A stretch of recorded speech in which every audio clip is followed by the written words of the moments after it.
बदलता है रंग आसमां कैसे कैसे। कभी तो सीन ऐसे थे कि पूरा पीसीबी बाबर, शाहीन और रिजवान के इर्द गिर्द ही घूमता था, और कभी सीन ऐसे होते हैं कि इन तीनों का नाम कैटेगरी ए के अंदर आता ही नहीं है और कैटेगरी ए को ही खत्म कर दिया जाता है। शाहीन को, बाबर को और रिजवान को, जिसकी अजारादारी थी कैटेगरी ए के ऊपर, उसको खत्म कर दिया गया है और तीनों को कैटेगरी बी के अंदर शामिल कर दिया गया है, जिसके नतीजे में इन तीनों को मंथली तकरीबन 20 से 25 लाख रुपया नुकसान होगा। जी हां, पीसीबी ने नए सेंट्रल कॉन्ट्रैक्ट का ऐलान कर दिया गया है और कैटेगरी ए को खत्म कर दिया गया है और बाबर, रिजवान और शाहीन को कैटेगरी बी में शामिल कर दिया गया है।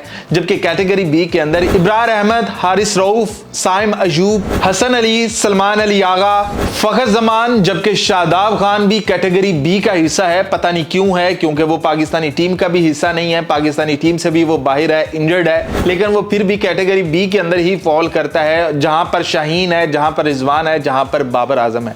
जबकि कैटेगरी सी की बात करें तो कैटेगरी सी के अंदर अब्दुल्ला शफीक है, मोहम्मद हारिस है, नोमान अली है, सऊद शकील है, फहीम अशरफ है, जबकि मोहम्मद नवाज तो हर जगह सरप्राइज करते हैं, वो टीम का भी हिस्सा बनते हैं और कैटेगरी सी का भी हिस्सा है। वो साहिबजादा फरहान है, हसन नवाज हैं, नसीम शाह हैं और साजिद खान हैं। जबकि कैटेगरी डी के अंदर अहमद दानियाल है, खुशदिल शाह है, जबकि अहमद दानियाल ने भी पहली दफा अपनी प्लेस बनाई है और वो कैटेगरी डी के अंदर आ गया है। मोहम्मद वसीम जूनियर है, सुफियान मुकीम है, हुसैन तलत है, मोहम्मद अब्बास आफरीदी है, सलमान मिर्जा भी कैटेगरी डी के अंदर शामिल हो चुका है। खुरम शहजाद है, शान मसूद है और मोहम्मद अब्बास है जो कि टेस्ट का बॉलर है। तो ये है जी पाकिस्तानी टीम। ये जो 3 कैटेगरी बनाई गई हैं, इनके अंदर ही सारे खिलाड़ियों को कॉन्ट्रैक्ट दे दिए, तो तमाम प्लेयर्स की रद्द बदल कर दिया गया है। किसी को कैटेगरी डी में डाल दिया गया है, किसी को सी में डाल दिया गया है, किसी को बी में डाल दिया गया है, कैटेगरी ए को खत्म कर दिया गया है।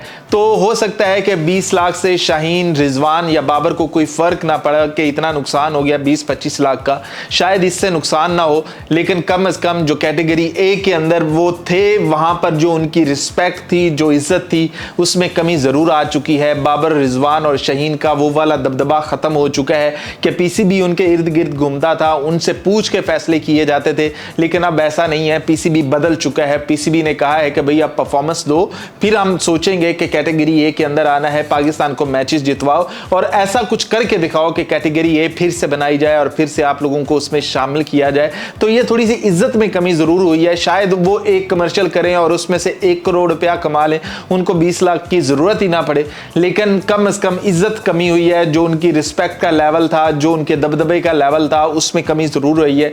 तो बाबर आजम को, मोहम्मद रिजवान को और शाहीन को, तीनों से यही रिक्वेस्ट है, पाकिस्तानी अवाम की रिक्वेस्ट है कि हमें फिर से आपको वही ऊंचाई पर देखना है। शाहीन भी हमारे लिए वही है, रिजवान भी है, बाबर भी वही है।